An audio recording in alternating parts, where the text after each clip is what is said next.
A warm welcome for the Chinese president in Washington, but even as the US says it wants a win-win relationship, how far will China go to replace America as the #1 global power? This is Inside Story.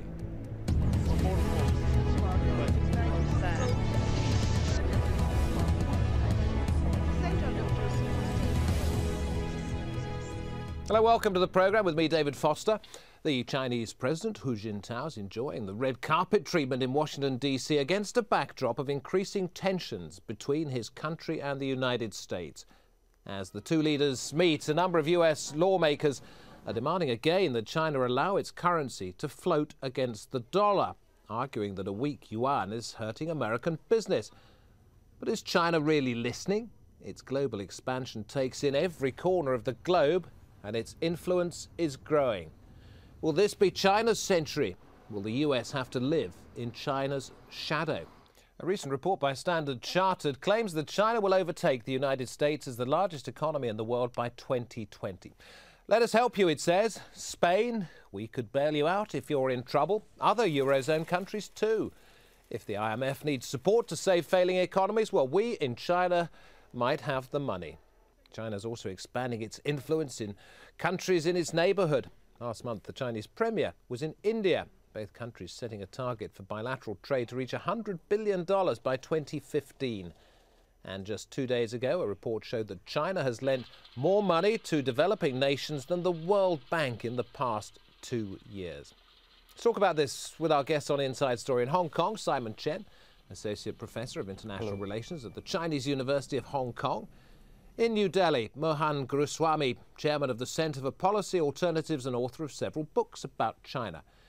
And in Paris, Stephen Ekovich, a professor of international and comparative politics at the American University of Paris. So, Professor Ekovich, since we're talking about comparisons here, are these two equal partners in any sense of the phrase, or does China now hold most of the cards? I think we have to say they're at least equal partners. Let's not forget that the United States is still the first economy in the world. The Chinese economy is second. Americans still account for between 20 and 25% of world product. So it is possible for China to account for that much, but it will take time. It's very difficult to predict that. All prognostications that far in advance are rather risky. So I think at the level of the economies, we have to say that the two economies are at least equal. However, I think we also have to admit that the American economy is very innovative, very inventive, and is in terms of new products. I think we have to also admit that it's the American economy that brings these out into the market. The high value-added, high-tech products of the future usually have been coming from the United States. And this is where China is still behind and is trying to catch up in some ways. And in fact, American businesses sometimes complain about this, and European businesses, that when they do business in China, it seems as if the Chinese are trying to capture the technology, the most recent technology, and use it for their own benefit. That's on the level of the economies. In terms of this personal meeting, between the two leaders, between Barack Obama and Hu Jintao, I think we have to say that in some sense they're both lame ducks. Hu Jintao will be replaced in 2012, so he probably wants to leave a legacy of successful Chinese diplomacy, especially with currently the largest world economy in the world, which is the American economy. But looking at this from a position of influence, is already running for re-election. If I could butt in there, but looking at this from a position of influence globally, China's tentacles now go so much further than they did 10 years ago. Is that a worry for America? I think that's a worry, of course, to the extent that this is a responsible implication in the rest of the world. I think it would worry the United States and others less. We know that the countries around China who have borders on China are worried about Chinese power and Chinese expansion. Maybe the only exception here is Pakistan, but most other countries, Japan, South Korea, India, we'll hear about that, have some concern about this well, let's put it neutrally, this certain Chinese dynamism. In Africa, and I go to Africa frequently, I mean, the Chinese have been investing in African infrastructure a lot. However, it is beginning to worry the Africans, because when the Chinese come, they do it with Chinese workers and Chinese capital and Chinese materials, and the workers are paid in Chinese banks in China. So the high profile that the Chinese want to present in the rest of the world is, one, at the same time welcome, but also is starting to create a certain worry and a certain suspicion. Well, I'm going to go to India in just a moment, but first of all to Hong Kong and Simon Chen to try and get a picture about where China has gone within the last 5 years. This massive international expansion of the Chinese economy, investing in Africa, in India, in South America, in the United States, massive investment there. Is it all about trying to get more influence, or is it simply sensible investment, hedging your bets? Actually, the change can be traced back since September 11th, when the previous leader, Deng Xiaoping, was alive. He called China to do something called Tao Guang Yang Hui, that is to conceal the capacities and to bide our time. But later on, it's becoming more active and more active, from Jiang Zemin to Hu Jintao. And especially after the financial crisis, China tries to pursue a more active policy towards the whole world. So we can see China in Africa, Southeast Asia, the Middle East, and also Latin America. And for the United States, the presence of China in Latin America is extremely worrisome, because that's the traditional backyard of the States. So to some extent, it's already a global power. Well, this is backed up by the chairman of the Bank of China, who said not so very long ago, Chinese banks that have the ability should hasten their pace in going abroad and increase their international competitiveness. I suppose the point I'm driving at is, why does China need to do this? To some extent, it's part of the all-dimensional diplomacy of China. It tries to make friends with all parts of the world. But in reality, it tries to make friends with the enemies of the United States in particular. That's how China can maintain its global influence. So on one hand, it's a strategic reason. On the other hand, it's also an economic reason. When China wants to expand its economic power from Asia to Africa to Latin America. So this is both sides of the story. But I do personally believe China does not want to challenge the United States at this moment, even though its presence is everywhere. But the ultimate momentum is not there yet. So right now it's still number 2. Mohan Guruswamy in New Delhi, I mean, a neighbour of China's, and not always been an easy relationship. How do you square the fact that India and China want to do business with each other, but at the same time have political differences? Yeah, but I'd like to make a comment on what the previous speaker had said. I have a different take on it. I think China's caught in a bit of a tricky situation. It's stuck with about $2.6 trillion of American currency, and it gets very little interest on it. And that currency is devaluing, so China is losing about $200 billion a year in devaluation. And it's got to get this money out. So it's lending this money all over the world, making people, tying it up with Chinese goods. It's done that with Reliance Telecom in India. It's advanced that company, which has just been banned by the stock market of authorities in India from raising any money in India. It's just lent them $1.5 billion to buy Chinese equipment. But is it doing this because you've got to put your money somewhere, and these are sensible investments, or is it doing it because it needs to twist the arms of these countries and say, listen, you know, we've lent you money. Well, it doesn't need to twist the arms. You know, money sitting not earning interest is useless money, and they've got to put it to work. And if it's devaluing, then it's worrisome. So if you're a Chinese planner, you're sitting and looking at this pile of dollars devaluing every year, and then you want to disperse it out. If you bring it into your own market, then you have inflation, and you have to revalue your currency. So there are all kinds of complications. They've got themselves on a bit of a limb out here. And I think they're working desperately to get out of that situation. And the world tends to interpret this very differently. I think there are Chinese compulsions here. As far as India is concerned, you know, India welcomes trade with China. China is the largest merchandise export-import partner of India, not the largest trade partner, because the United States is still the #1 trading partner because of IT. China imports a lot of primary goods from India and exports a lot of low value added manufactured goods to India. And trade is imbalanced in favor of China. And the Indian government is getting a little worried about it. So I think you will see a bit of a slowdown on that front, which is why China today is coming to India and offering companies credit on very easy terms, very generous terms, as long as they buy Chinese equipment and employ Chinese workers. Reliance once has applied to the government to bring in 15 to 20,000 workers. I don't know if they're going to get that permission. But, you know, and you see this pattern all over Africa and other parts of Asia. Let's go to Paris, to Professor Erkovich.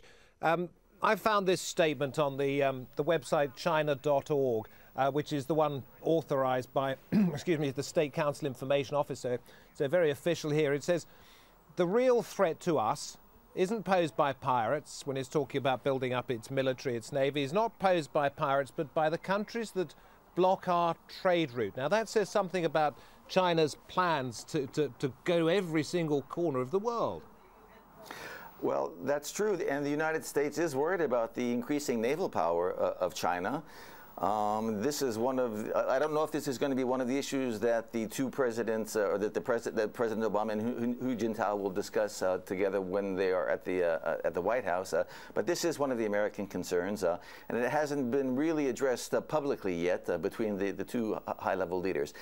Just in terms of the economy in the United States, the two largest economies in the world are intimately tied together.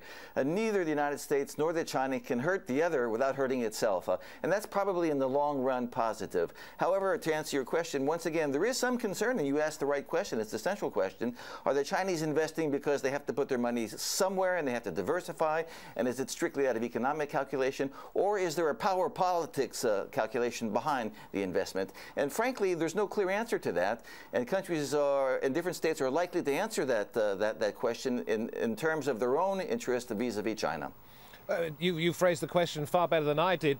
You mentioned, though, the military aspect of this. And Mike Mullen, who's chairman of the Joint Chief of Staff, said the other day, he said China, are developing capabilities that are very maritime-focused, maritime and air-focused, and in many ways very much focused on us.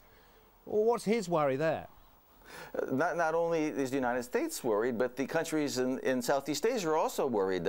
When China announces that the resources of the South China Sea are a vital interest to China, that worries not only the United States, far from it, that worries all of the other countries that have some interest in the South China Sea. So once again, what we see is that this Chinese, let's put it neutrally, outreach or dynamism or expansion is bumping up against the interest of its neighbors, and in many ways is disquieting to its neighbors, even though, once again, there are shared economic interests, be it between India and China, or the United States and China, or Vietnam and China.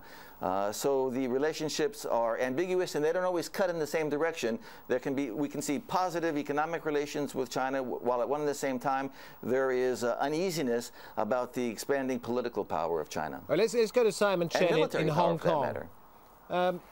Simon, in Hong Kong, it was only a couple of days ago that China unveiled a stealth fighter. A lot of people thought it was no coincidence that it happened just ahead of the visit to Washington, D.C. It's showing off its military muscle. Why do you think that is? Well, obviously it's not a coincidence, but besides the military muscles, the Chinese government does want to export one thing that is called the China model. So within the China model, it includes soft power and hard power. So military capability is, of course, one of the components of the China model. But I think more importantly is that it's also trying to expand its influence in terms of other aspects, such as culture, propaganda, and other kind of commercial activities. And these kind of behaviors are fundamentally new for the Chinese. They're now defining soft power in a Chinese sense, and I think that worth our attention more. Well, why would they be doing that if the only intention is to make sure that the 2 billion people you have in your country are well fed and supported? Well, basically, the Chinese government needs to define its mandate, why the CCP should rule, and that's the mandate, and that's the fundamental question for China. So it has to justify in terms of the model. It tries to tell the world that it can rule China because the China model works. And the China model, in order to become a model, must be applicable in other places of the world, such as Africa, Latin America, etc. So besides the economic incentive, strategic incentive, when these countries apply the China model, then China can demonstrate to the world that our model is the new universal model, and then we have the right to rule China, and we have the mandate. I'm still coming back to the question I asked at the beginning. Would China want to do this simply for its own financial reasons, or for reasons of furthering the Chinese system in other countries? As you say, look at what we're doing, it works, why don't you take it on? Well, usually the answer is a combination of all of the factors, but I think the primary concern for the Chinese government is still domestic security. The reasons that China keep engaging the world and keep expanding its power in different regions is that it wants to show to its domestic audiences that we are a strong power and we can rule and we have the mandate. And then we are not alone because all other countries are trying to model on us to apply the China model to their domestic economies. So I think the major reason is still the domestic audience. Mohan Guruswamy in New Delhi, I mean, your relationship is a very tricky one, India and China, because of the proximity of the two countries. Is there a feeling in India that you should beware, mixing my metaphors here, you should beware of Greeks bearing gifts? You know, the phrase that means, watch out, if somebody's giving you something, it may be too good to be true. Well, for a start, they're not giving us anything. It's regular trade and regular commercial credit to a private company. It's not a sovereign debt or a sovereign loan given by the Chinese government to the Indian government. So that's separate. As far as tension, there is tension between the two countries. We have a 4,000-kilometer long undemarcated border on which there are disputes. We both have 500,000 men each facing each other. We have large air forces, and India has a large navy deployed in the Indian Ocean, where most of Chinese slock lines run. So, there is some tension, and, and problem is that, both these countries are growing at such a fast lick, at 9 to 10% a year, that your defense budgets are going to rise accordingly. If your defense budget is pegged, say, like in China, between 4 to 5% of GDP, if GDP doubles every 6 years, your defense budget doubles. We are seeing that phenomenon in India, where as a percentage of GDP, the defense budget is coming down, but yet it is rising at 25% a year. So, Steve Nekovic, you're going to buy arms, there's going to be... I'm sorry to cut in there. So you're going to buy arms, you're going to show the... Yeah. Steve Nekovic, I mean, is it a question of the Americans just simply can't fight back? Because a democracy is pretty cumbersome. It takes a long time to do things, and sometimes parties change, within a 4-year cycle, whereas in China, the autocracy says this is what we're going to be doing in 5 years' time, and it then happens. Democracies are cumbersome. There is turbulence. It does take time, and that's well understood in India, which is the world's largest democracy.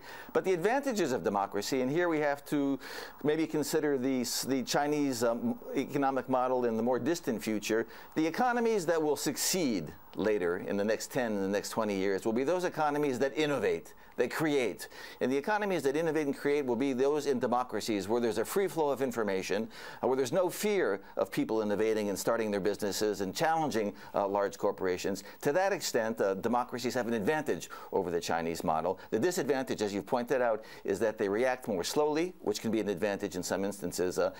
The Chinese model has gotten the Chinese economy through this economic cyclical downturn. We'll see what it can do when let's say the normal economic cycles start to improve, and if the Chinese will be prepared to loosen up and to allow innovation and the democratic freedoms and the democratic free-for-all that allows for creativity. We see this in India. It takes longer to get something going in India, but it's more likely that the Indian model, which allows this kind of democratic turbulence and innovation, may even be more successful in the longer-term future than the Chinese model. Well, let me ask you this. I mean, we're talking about the US-China relationships in a global context, but what about let's say, the Chinese-Brazilian relationship? Is it possible that within 20 years, by the time that China becomes perhaps the world's biggest economy, it could be dealing with a global power in Brazil, and the United States could be sidelined.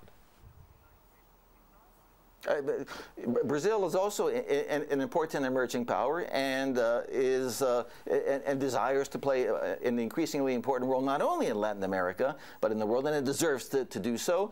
To make a judgment about 20 years down the road is always very risky. It's true that if we look at Latin America, the Chinese are interested in creating closer economic and even political relations and strategic relations with some Latin American countries, and it would be natural that the Chinese economy, economic players would want to engage those in Brazil as well as those in the United States. So I think we have to say that looking down the road 20 years today is very risky, especially since economic cycles and the innovation is so rapid and the world changes so rapidly. The world we see today is quite different, very different from the world 20 years ago, even 10 years ago. So it's going to be difficult to judge for 20 years down the road. All we can do is rely on the basics. And the basics, once again, come back to which kind of economy has the capacity to innovate, to create the postmodern products of the future based on scientific research, investment in scientific research. And the scientific research requires the freedom to do research. And it seems to me that the economies that will be most successful in the future will be precisely those economies that allow the kind of scientific innovation that's necessary to the new postmodern economies. Mohan Guruswamy, I saw you nodding your head at that point, so jump in if you want to. I think the big challenge for China is to manage the demand for democracy and individual freedoms within itself, and you can see the leadership is struggling with that. They talk of becoming an advanced democracy in 10, 20 years, and I think that would be the big challenge for them to handle.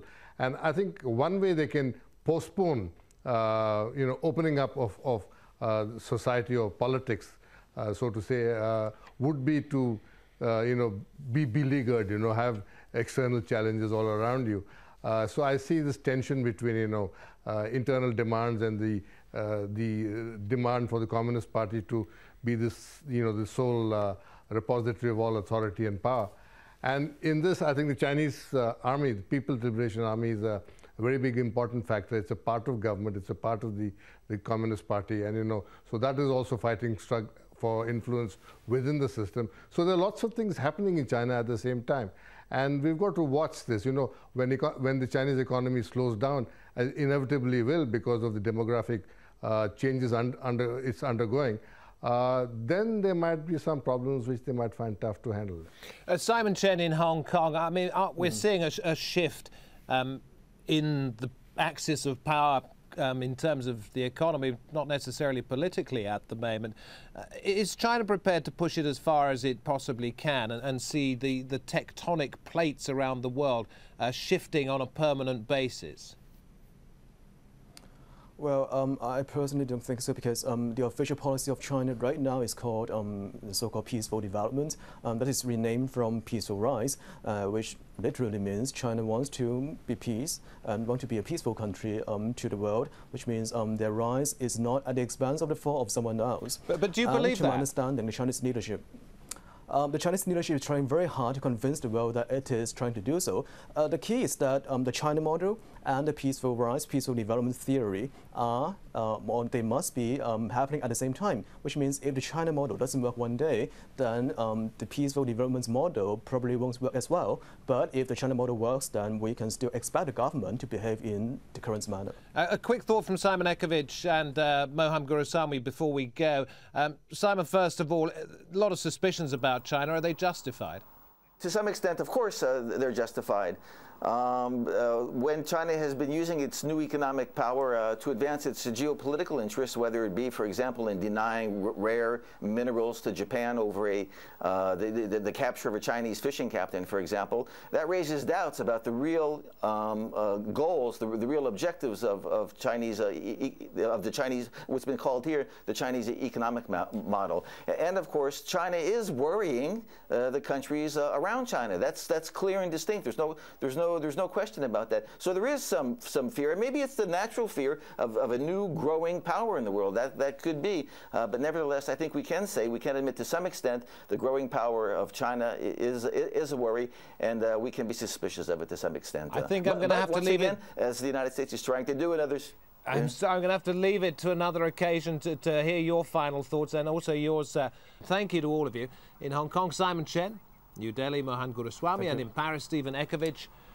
And thank you for joining us here on this edition of Inside Story. Drop us a line, insidestory@aljazeera.net, with your thoughts, and insidestory@aljazeera.net.